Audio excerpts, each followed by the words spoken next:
All right, security models. This is going to be like a quick whistle-stop tour of various things. Very high-level view. I'm going to start with giving you some kind of framework to think about things. So in cryptography, we often talk about security proofs in terms of existing schemes. We talk about assumptions. So for example, can you read this? It's probably too small. If you can break some new scheme B, then you'd be also be able to break old scheme A.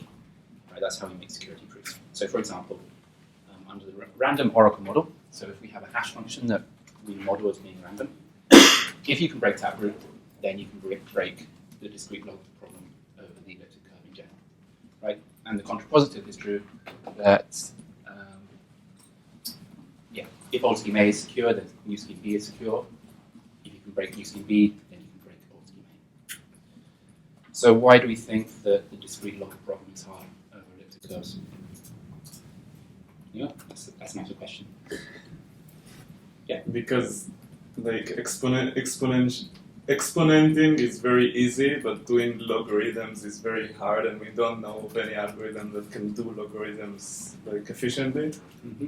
So the second you have big numbers, you're stuck. Yeah. So because we haven't broken it yet. Yeah. So that's kind of an interesting framework to think about these things. When you're talking about security models, you have to ask compared to what. Right. So that's what we're going to start with. We'll start with the gold standard, which is a full node, and we'll talk about other schemes, and we'll say, how does this compare to a full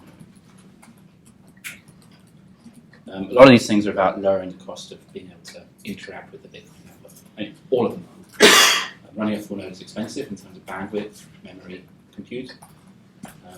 So how can we allow people to interact with the network while maintaining an acceptable security level? So there'll be trade-offs here. That's what we're going to talk about. Right. So full and pruned nodes are where we're going to start. We're going to talk about light clients, what we call HPV. We're going to touch on checkpoints, assume valid and assume UTXO, which I assume you've all heard of. Then we're going to talk about some alternative UTXO set proposals, and then a bit of reading. All right, so what does a full node do? That's a question as well. What does a full node do? Validate, relay, store, and transactions. Full blockchain. As a full blockchain. So it downloads all headers and blocks, validates all blocks and transactions in those blocks in the most blockchain. So it may validate and relay unconfirmed transactions. What do you think about that? If I have a full node that is not validating transactions that are unconfirmed, is that a full node? From the perspective of the person who wants to verify transactions, I guess it would be. I mean, transaction that is not confirmed is not confirmed, right? So if you only care about confirmed transactions, then you download all blocks, then you might not need to relay or validate unconfirmed. Yeah, so I think it's useful to think about the transaction relay network separately from the block propagation network. I would call a full node something that is on the block propagation network and is validating the blockchain. And then on top of that, you could also have a mempool and relay transactions. And those are two separate functions and two separate networks. They just happen to share the same underlying transport right now, but that's not necessary. But for the security, aren't you assuming that the nodes that are sending you valid transactions, or the full nodes will be sending you only valid transactions? Aren't there like protocols to disconnect from nodes that are sending you other things to a certain extent? Yeah, so you can run a full node that is not relaying unconfirmed transactions. You use blocks only as an option, and you don't have a mempool basically. You do, but you won't fill it from your peers, and you won't relay. Wait, so there's no guarantee that there's no validity guarantee, right? Somebody could be writing a different node. There's no guarantee that there is consensus. Like, given the same rule set, there's eventual consistency, but there's no guarantee that at any given time I've caught up, right? Is that what you mean? Yeah, kind of. Here I'm just talking about the difference between relaying unconfirmed transactions and syncing the blockchain. Okay. You're right that there's no guarantee that we have as an assumption that you're connected to at least one honest peer. And if you are, then you will sync to the most blockchain. Okay, so prune nodes. What does a prune node do? You remove the all blocks already validated, and you just keep a buffer of the range of the last block near to the chip. To save space. Yep, downloads and validates all blocks and headers and discards all block files over a certain storage limit. Is that still a full node? Yeah. Lucian?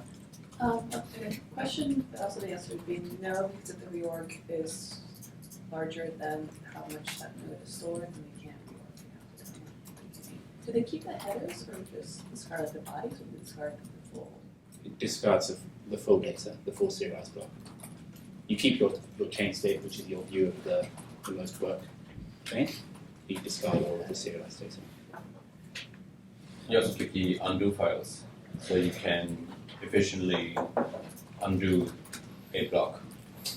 You discard all of the full block files and all of the undo files over a certain limit. Yeah. So Luciana raised an interesting point there that if there's a reorg too deep, then you can't reorg back to the most work chain. So that is a difference in security assumption. But the default here is 8 kilobytes, I think. Or, no, it's 550. 550 megabytes, yes. So the idea is that you have at least some amount of reorg that you can go back over. What, like, in reality right now, will the full node do? Will the pooling full node do if there's a deep reorg? Do you know? I think it will stop. Stop working? Yeah. It's, Just It won't ask blocks from others? no, there's no mechanism for getting old blocks and just Okay. reorging back. You need the undo data because you need to know about the transactions that were spent in the block. And you can't get that over the peer-to-peer network. And you check what's the last block you know of that's valid and then try. No, never mind. you still couldn't get You need the- to revert your own. So 550 megabytes, you said? That's right, So yeah. that's like what, like 200, 300 blocks? 400, right? Well, We're talking about an It's average. like what 2 blocks for Bitcoin SP. Yeah, Yeah, you well, set need. with I think it's a day. I think it's a day or two of blocks Okay. plus undo data because the undo data is about the same size again. A block is 1.5 megabytes. that's kind of a low limit, right? Yeah, 2 day. Yeah, I should have really looked up what the default was. I think it's 550. Yeah, it is. Actually, you can change it, but You can is it really changed? Like The think minimum I've is heard. 550. Yeah, I think I heard. 550. I heard it's not really working that you can change it. I'm not sure. I was It is. I'm running it for node on my Yeah, I'm but- running a full but- node too. laptop. For more than the default. And it's actually keeping more. Yeah. Like how much? Can you put it at 50 gigabytes? Oh, and it's like keeping 50 Yeah, gigabytes. just Okay, I see. that much and it's But we never had a chance to test out whether this number is the right one. Because There is a functional test that will. I mean, in like a real scenario. Hopefully Right. it's- So the assumption here is that you're not going to reorg deeper than a day or a Day. week or whatever. Yeah, that's a big assumption. Is that a fair assumption? What do you think? If you have to reorg that much, then I think Bitcoin is broken. Is that where the magical that's- 550 comes from? That much is 550 megabytes? Not 500 megabytes, but like a day or two. And There was in testnet a full day reorg. Right. Recently. Testnet. No, but I'm saying, okay, but the reason that there was I think- because of the inflation bag. It could have happened in mainnet too if miners wouldn't have upgraded in time. Like, I don't think it's so stretched from reality. So is that what's behind the? I'm sorry. Yeah, go ahead. insertion, how long was the reorg? 24 blocks. Yeah, something like that. Yeah, I'm just making sure I understand. In the functional pruning test, there is that magical value of 550, Yeah. and it's all over the test. Yeah. And I actually rewrote the test, but then thought it was too trivial to submit a pull request. But I was always wondering why the 550. So that's the explanation. The explanation is some certain amount of depth that you want to be able to reorg back to, plus some buffer. Okay. That's what was chosen as the default. Thank you. So I feel like, so assuming the future is unknowable, right? Like we can speculate about the reorg depth, but every time we change the known blocks, like And known blocks. what do you call them? Checkpoints? So we have checkpoints and we have known blocks, and we don't validate up to the known blocks. We'll get onto that. Okay. Yeah, that's assumed valid. But that implies, in a sense, it's We'll talk about like what the assumptions are around checkpoints. So yeah, the additional assumption here is we won't have a deep reorg, and we can debate about whether that's a good assumption that we can make about Bitcoin. What are the other things that would break if we did have a deep reorg? Okay, so let's. Just a quick question. Yes. Can you tell that a peer is a full node versus a per node with no flags or anything? It acts just like a full node. Yeah, there's a service bit. Node network. Yeah, node network that will be able to serve you old blocks. Prune nodes won't say that service bit. But you can lie about it. Sure. You can lie about it, and then your peers will ask you for old blocks, and you won't have them. Or you Or just you can or lie just- that you are a prune node, but you actually have all the blocks. Yeah, I wouldn't call that lying. It's just saying I'm not going to give No. you this data. Yeah. There is Can the prune nodes relay there will be blocks at the tip. new blocks? Yes. And there is a proposal to allow a prune node to serve blocks up to some certain level deep. Network limited, I think. Jonas Schnelli has got some of that merged into Bitcoin Core, but it's not fully merged. Work in progress. All right, SPV nodes. So the term SPV was introduced in this document, which is the Bitcoin white paper.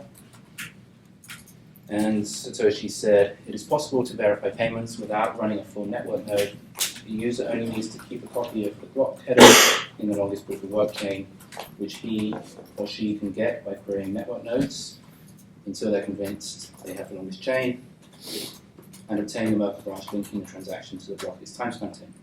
They can't check the transaction for themselves, but by linking it to a place in the chain, they can see that the network node has accepted it, and blocks added it after it further confirm the network has accepted it. As such, the verification is reliable as long as honest nodes control the network, but is more vulnerable if the network is overpowered by an attacker. While network nodes can verify transactions for themselves, a simplified method can be fooled by an attacker's fabricated transactions for as long as the attacker can continue to overpower the network. One strategy to protect against this would be to accept alerts from network nodes when they detect an invalid block, prompting the user's software to download the full block and alerted transactions to confirm the consistency. Businesses that receive frequent payments will probably still want to run their own nodes for more independent security and quicker verification. Any responses or reactions to that? When fraud proof? When fraud proof? So what's a fraud proof? Or anyone? Proof of an invalid block, I assume, without having chain checked from sort of the first block. Somebody can prove that to you without you having to go all the way through the chain. That would be a valid Yeah. fraud proof. So if someone can present a short, easy to verify proof that a block is invalid without you having to validate the entire block. I think the challenge with fraud proof is that there's no cost to sending them out, so it could be used as an attack vector. So you can spam the entire network with, hey, this is invalid, this is invalid, this is invalid. Yeah. So this idea of having alerts from network nodes is there's no DOS protection against that. So Yeah. This is not even talking about fraud proofs. This is saying if someone's presented you an invalid block, someone else can say that block's invalid, and then you download the block and validate. What's the point? It doesn't really work. What's a way to say a block is not valid that we cannot say already? Like, I mean, if we know there were additional Bitcoin created aside from Coinbase transaction, like we can say that the block is invalid already by just looking at the block. Yeah, and you have to validate the whole block. So the idea with the fraud proof would be some compact proof where you wouldn't need to validate the entire block, but you'd still be able to know that it's invalid based on zero knowledge proof type. You still invalidate the whole block because if I show you a block with certain height in like the future, and I say, oh look, the coin is 50 Bitcoin, could still be that there was like actually 50 Bitcoin of fees in all the transactions, but in order to verify that, you have to then download all the blocks and then have to re-download actually all the whole chain because you don't know the input values. Actually, now it's Segwit. You can verify that it's not being lied about the input values because the input value is signed. But before there was no way to like, verify that you did not claim more fees than you should have. But you still need that old data if you're validating, right? So good. Yeah, you could combine something like with assuming UTXO, you don't know the UTXO set from 2 weeks ago, and we don't know all the blocks doing the validation, and knowing if the fraud proof was a true one or false one. But that's supposed to have the whole consensus stuff in the back. So, Or if you have the UTXO set, instead of assume that you are a full node, right? I mean, like then what do you need the fraud proof for? not necessarily. I mean, you can download UTXO set from, UTXO server or something like that. Like, I mean, there is this kind of design in U3XO or UTXO, or you download UTXO set from the sign. So Yeah, I will cover those. So let's move on. All right. So what can an SPV node do?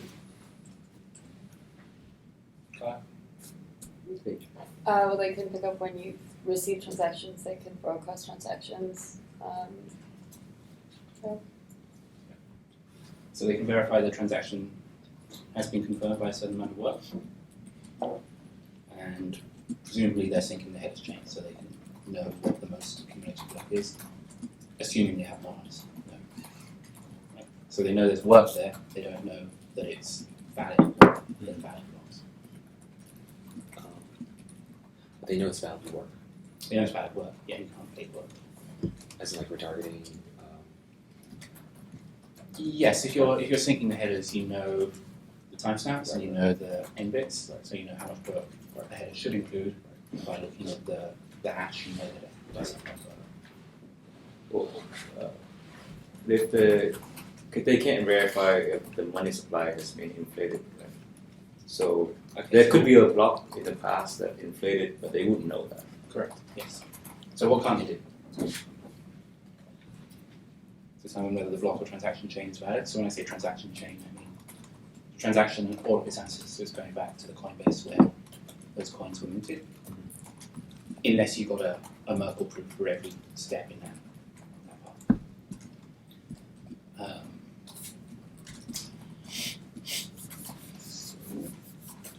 We're talking about fraud proofs. In general, they're pretty difficult. So this is a post from Luke on the mailing list. The generalized case of fraud proofs is likely impossible, but he had an implementation of a fraud proof scheme showing the block isn't over a certain size. So this was during the 2x time period, and people were worried that a 2x chain might fool SPV clients. So this would be a way to tell an SPV client that this header you've got is committing to a block that is larger than a certain size. And you don't need to download the entire block. So that's a narrow example of fraud proof. Does this solution protect you against the DOS attack vector? That people can send you fake fraud proofs? Well, you could just ban them or just disconnect them. Just ban them. The proof, I guess the point is you don't have to check the block if the proof is an actual proof. So it's a useful proof. It's like somehow self-verified. Yeah, I guess I struggle to understand the cost of validation. So IPD is a big chunk, bandwidth's a big chunk. Yeah. So for an SPV node, I could assume a certain UTXO set, and then from there on, just because the single block is not expensive to validate, right? It's pretty. Well, the ongoing costs might be quite high in terms of bandwidth if you're maybe trying to run a full node on a limited network, Yeah. like mobile network. I don't know. It seems to me like the big buck would be IPD and bandwidth, and this is you know what I'm saying, like this is attacking a part which I feel is not a Yeah. big bucket. I agree. Yeah. So this was I guess implemented by Luke and was not, as far as I know, incorporated into any projects. But I've included it as an example of a limited block group. Can we backtrack a little bit and just sort of talk about DOS protection and maybe, like, in this kind of scenario, it would feel like having outbound peers that you trust and that you have control over, that you wouldn't be as concerned about having DOS protection with. And so in terms of like this, if that's the big blocker for fraud proof, like, why don't we just sort of fall back to the kinds of relationships that we trust with our nodes as opposed to sort of running it off? Well, the big blocker for fraud proofs is they don't exist. Right? We don't have a generalized fraud. We don't have like a compact way of saying this block is invalid according to these consensus rules. Yeah. You can imagine some kind of snark or ZK system where you could, but I think that would be. I don't know what that would look like. I'm not an expert on that. These are different than like accumulators and like belonging to a set and things like that. Like these aren't these aren't related. They're not related, I don't think. What you want is a proof where someone can present you a small piece of data, and that data proves that they have validated the block according to the rules that you want them to validate the block according to, and you can look at that proof and not have to validate the block yourself and know that it's been validated. Or conversely, know that it's broken some rule that you care about. So this is a very, very narrow example of that. That maybe you don't want blocks to be greater than 1 megaweight, and you can get a proof that shows that they're not greater than 1 megaweight, but it doesn't tell you that no new Bitcoin will be produced or some other consensus rule has been broken. But for that generalized case, it's probably possible. We don't. Generalized case of fraud proofs, being likely possible.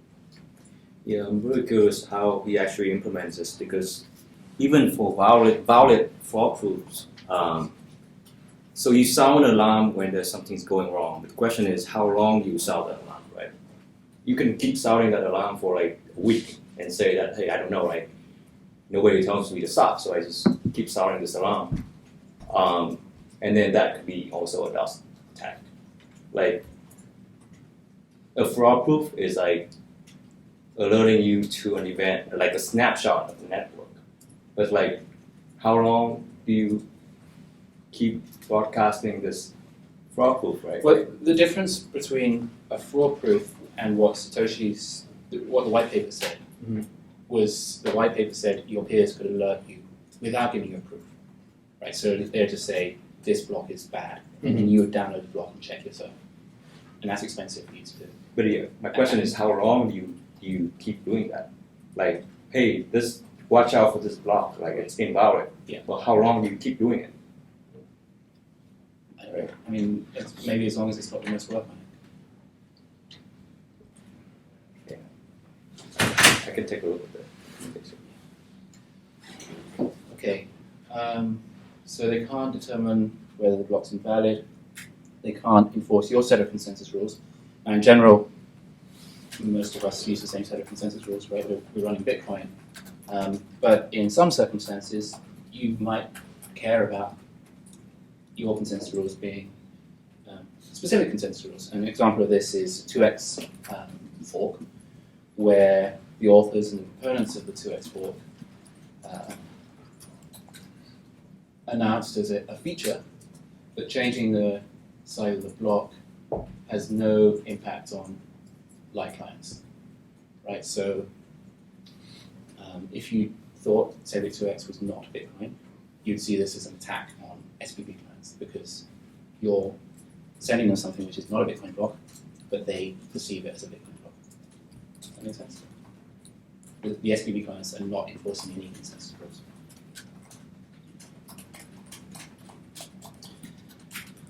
Again, they can't ensure that your preferred monetary policy is enforced. That's a consensus rule. Right? So we might all believe that 21 million Bitcoin is the total number of Bitcoin. If you're running an SPV node, you're not enforcing that limit. And this is particularly important if you think about a network where all of the users are running an SPV node. If it becomes too expensive to run a fully validating node and only miners are running fully validating nodes, you're now trusting the miners with monetary costs.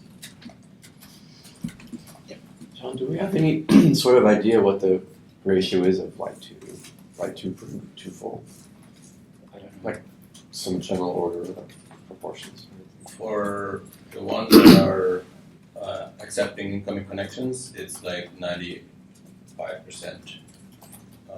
non-proved. 95% Non-proved. non-pruned. Yeah, but Okay. it kind of doesn't make sense to, like, if you have incoming connections, you might as well want to serve the full blockchain, right? Yeah. I don't know. I don't have any stats for the outgoing only node. So I haven't thought about this too much, but like, what is the economic incentive to run a public node? I mean, If you want to exchange, you bought better than you want. Like inbound, why do I care? you want to spread the gospel, right? So you Also, maybe just Secure the part of network. I don't know if there's a rule for that though. Like, is there a rule that if you're only accepting blocks but never transmitting to others, or you cut out of the network, that'd be the kind of incentive that. Once I'm connected, like the connections all behave the same, but like, why do I need open ports? Why do I care? But if nobody does it, then how? Yes, but as an individual. You want the network to work because you own bitcoins. But again, if I want to optimize for just me, Okay, No, but I mean, nobody forces, right? But there's like some things that are like make sense on the individual level. Some things Yeah, make that's sense game on it's like theory. voting. It's like voting, Yes. right? It's like voting. Like, why do you vote? Like, your vote is. James, that's Nash equilibrium, like the prison dilemma. It's the exact same thing. What's good for you will be bad for you if everyone will do like you. So like it's a big problem in game theory. That's exactly. And my I point. don't know where is the Nash equilibrium in the peer-to-peer network. Right. There So- is so- some so- sort of. It yeah. says that there is an equilibrium somewhere. It's like there's an argument whether you should even run in full node if you're not using it as an economic node. Like, to accept payments is Right. what you mean. Yeah. Yeah. But again, there I don't need to accept inbound, right? I can just fire up my node, validate my transaction, and disappear from the node. Like if I'm truly selfish, Yeah. like that's what I'm gonna Yeah. What do you lose? I mean, what do you lose from going accepting inbound though? do. Cost. Bandwidth? Well, not even bandwidth. Like it's cost. I disagree about the selfish, but like there is, you still want the Bitcoin network to work because you own Bitcoin. So it might What is the selfish thing? I don't think it's that straightforward. Look, We'll talk about this a bit more later. I think Luciana have one last point. I was gonna say that like if you just go online, check your transaction and go away, if you don't really know what's happening, you're not online. So as like a selfish, you wanna know that the network that you have stake in is still there when you go away. fair point. What was that stat? Percentage of inbound? The health of the I network. don't know that, but the amount of there are like what 10,500 now that are advertising incoming connections, On BitNodes? bitnodes, and of these 95 have node network, which means they're not owned. Apparently, I mean they can Okay, buy it. let's move on. We've had half an hour and I'm not very far through my slides. So SPV nodes also can't give you the same level of privacy. There are things we can do to improve privacy for light nodes, but again, the gold standard is running a full node.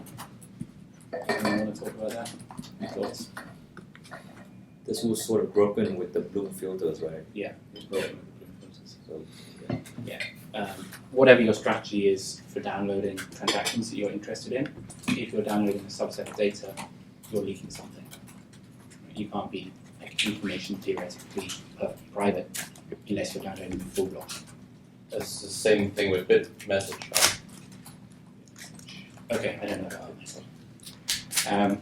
And again, SPV nodes can't detect false negatives. So a peer who is serving you, if you're a light client, they can lie by omission, so they can just not give you data.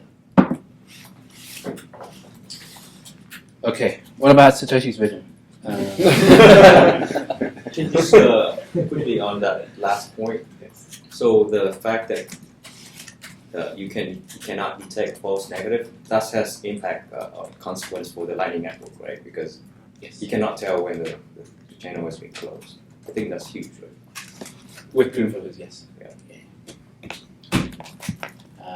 With BIP 157, 158, slightly different model because you're downloading all of the filters. Mhm.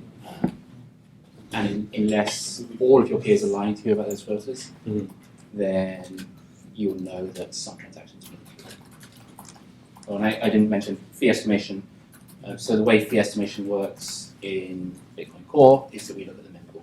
And Felix is going to talk a bit more about fee estimation this afternoon, but if you don't have a mempool, if you're not relaying unconfirmed transactions, then you have no way of estimating fees. How do You can look at blocks, but again, that's not a light client. How do current SPV wallets do fee estimation? APIs or something? I don't know, does anyone know that? Public APIs. Somebody runs a server and tells you what. Yeah. Yeah. Usually It's like an hard API. code the API. Okay, I and think some- Aaron That's why it's has so an bad. API. Like if you ever try to use most of the Android wallets, the fee estimation is so bad. Yeah. But like So- Samurai Wallet, that's one of the features of their server. You know, they're serving up their own fee estimations. Actually, they're using You like don't have Bitcoin to- D's You don't have to. estimation. You don't have to Yeah, run your own that's server. true. I mean, you can still listen to transactions and build your own mempool, so you don't have to. On an SPV But client, then but they're you not use- receiving You, transactions. if right? you listen still, for if you unconfirmed listen to transactions, you can still approximate. No, what's you, in it. you can't As an SPV because you client? don't know what the fee is of a. If you have an unconfirmed transaction, you don't know what the fee is. Let's park this one until this afternoon. Also, it can be gained because the things in the mempool can be easily gained than Here you go. Let's, the things that appear on the blockchain. Let's talk about the. let's talk about the estimations. Okay, so this is a bit tongue-in-cheek, but some people talk about all nodes being SPV nodes, right? What is the point of us running 4 nodes at all? And Satoshi in the white paper said that if the network becomes very large, like over 100,000 nodes, this is what we'll use to allow common users to do transactions without being full-blown nodes. At that stage, most users should start running client-only software, and only the specialist server farms keep running full network nodes, kind of like how the Usenet network has consolidated. Yeah, so.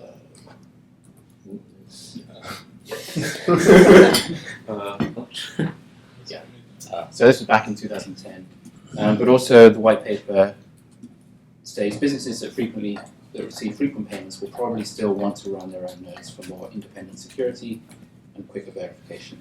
So this conversation has been going on for 10 years, but the white paper, even back in 2009, says that the full node is the gold standard. Right? Somehow SPV nodes, I would say, are second-class citizens. Okay. Talk about proof filters. I'm only going to touch this briefly because I think Amity talked about these last week. They're defined in BIP 37, implemented in Bitcoin Core in August 2012. They allow a light client to request their transactions without revealing everything about their addresses. And they use probabilistic filters, so you're requesting more data than you actually need, and that should give you some level of privacy. But in fact, they're not very good at giving privacy.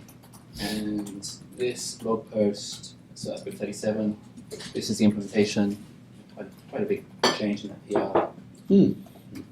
And then this blog post from Jonas Nick talks about how Android Wallet, which was using Bloom filters, gave you almost no privacy about your addresses because of the way that the filters are constructed. And another paper by Arthur Gervais at ETH talks about Bloom filters. We show that considerable information about users who possess a modest number of Bitcoin addresses is leaked by a single Bloom filter. And we show that an adversary can easily link different Bloom filters which compare the same elements, irrespective of the target false positive rate. This also enables the adversary to link with high confidence different Bloom filters which pertain to the same originator. We show that a considerable number of addresses of users are leaked if the adversary can collect at least 2 Bloom filters issued by the same SPV clients, irrespective of the target false positive rate and of the number of user addresses. So, in terms of achieving its target, Bloom filters do not actually give you very good privacy. Any thoughts about that? So in the end, like we just wrote a very complicated thing that gave us nothing. Maybe. Yeah. So I kind of touched on this the other day. Is there a process for sort of reverting changes? Because if we know for sure that it's not helping, why keep this in the code base, right? Just Because code churn is a thing. The backwards compatibility. Like you have to. You can't kill off everyone else. I'm going to answer that in just a today. second. Yeah. So the question is there a way of reversing this? Let's have a look. Before we do that, first of all, not very good at preserving privacy. Also, places load on the server, right? So if you're a server serving up these bloom filters, you're doing the compute work. So create a new bloom filter for every client that connects to you. And you have to run through all the blocks, you know? Run through every block, yeah. So going back to your question about altruism and selfishness, I think I would separate this from block and transaction propagation in that at the margin with transaction propagation, you probably wouldn't do it if you were entirely selfish, but there's a global good, right? So locally, it's altruistic, but globally, we get a shared benefit from it. Whereas this, locally, it's fully altruistic, but there's no global shared benefit. So bloom filters are much worse than transaction and block propagation in terms of selfishness. And transaction and block propagation have within them some kind of DOS protection. Right? The block must contain work, the transaction must contain fee. Whereas constructions like this, there's just no DOS protection at all. Mm-hmm. Were there ever large DOS attacks on the network with you abusing bloom filters? Yeah, I don't know It was about a good that. question. I wonder if anyone tried.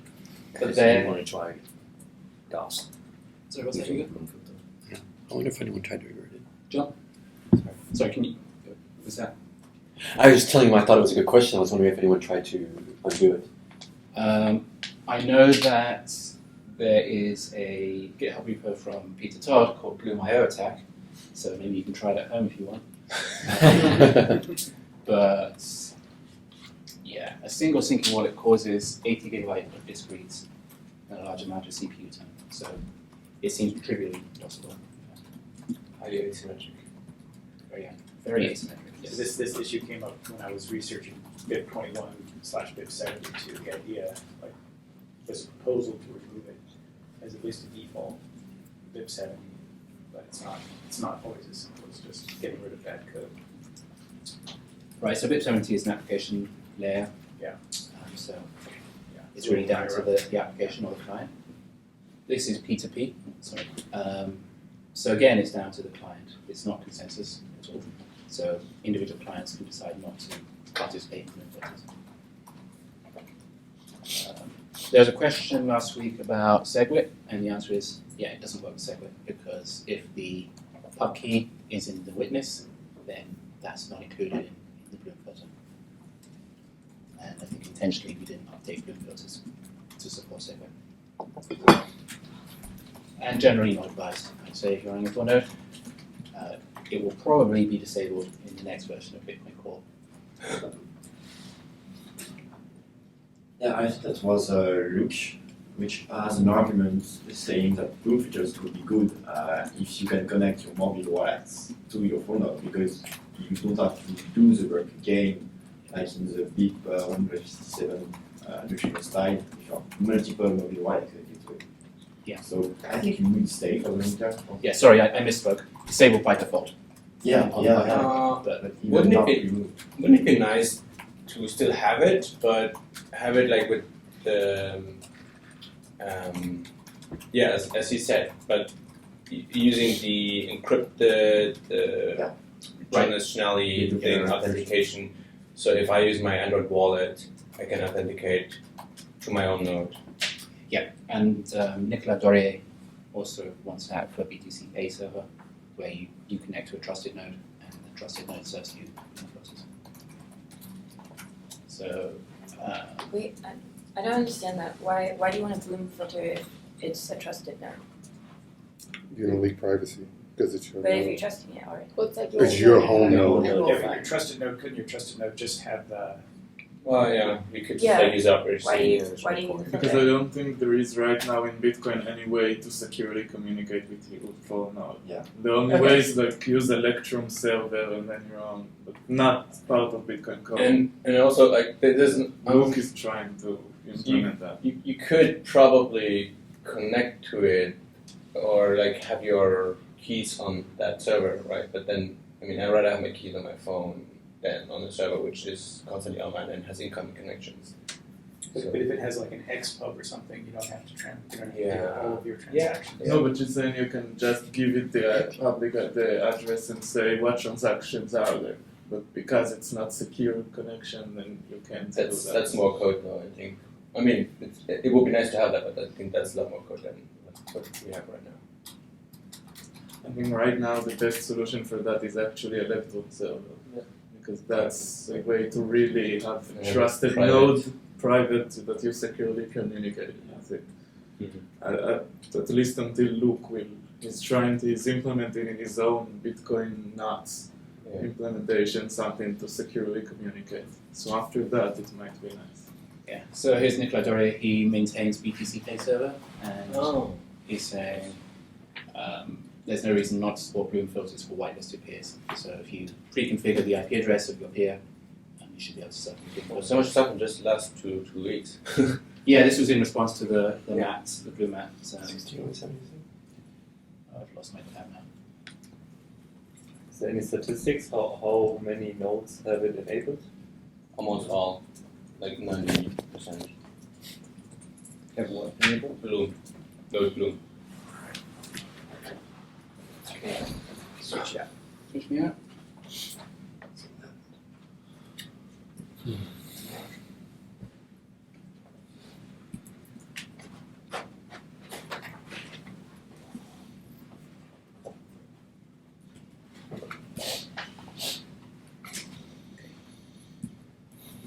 Alright, so yeah, we talked about the incentive issues and the DOS attack issues, so Bloom filters generally not fantastic. A newer proposal is compact block filters, BIP 157.158, and again, I'm not going to talk about that very much because one of you, Fabian talked about this last week. This flips a BIP 37 proposal around, so instead of the client asking for a filter, the server creates a filter based on the block and can serve that to all the clients. Uses Golem Rice coding instead of Bloom filters, and was first fully implemented in PTCD, which is a Go implementation of the full node. So there's BIP 157. This is on the roast beef fork initially, but is now being merged upstream to BTCD. And in Bitcoin Core, we have the block flow construction, and we have an index, and the P2P part of that is work in progress. How do these work with segregated transactions? Fabian? Sorry? How do these work with segregated transactions? Do they also have part with things? Yeah. I don't know. What about the transaction? What's that? The witnesses? The old Bloom filters didn't work with segregated transactions. How do you create a filter that includes The witness, Set you with- put it all. addresses, I guess? Oh yeah, but the TXID is the same, right? So you just want to validate the TXID is in the set. It's like you can, in the filters, like there's these different filter types. So you can basically put anything into these filters that you want. So you just need to use a different filter type. Yeah, so you can make a filter type that only has the XIDs in it, or you can basically have anything. You just have to agree on the filter type. Does that make sense? So you're saying the hash function has to cover the witness data in some way when the TXID is computed?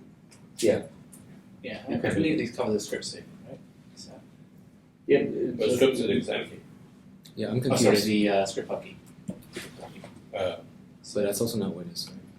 I don't think the witness data is committed. But if it's hashed, that's enough. I mean, not the whole. Wait, the TXID doesn't claim there's no commitment of the witness data in the TXID. Right. No. That's why it's not malleable, right? So you're filtering just for TXID. You're not filtering for any witness commitment. Yeah, but you can filter still. You can filter for anything basically. So that's sure. like that's why there's this for extensibility. You can come up with any type of filter, and you can throw in any data in there that you want to filter by basically. So yeah, that way it's super flexible. Yeah, so I think the one that is used, it includes all of the script puppies that have been created and spent in the block. Is that right? And that would cover the addresses if you're watching from an address. How do neutrino, is this This the is same thing? Yeah, Okay. Neutrino is an implementation of FIT 157.158. Okay, I think I get it. And often people call the protocol neutrino. Right, that's In why I'm fact, getting it's- confused, because everyone in Lightning says neutrino.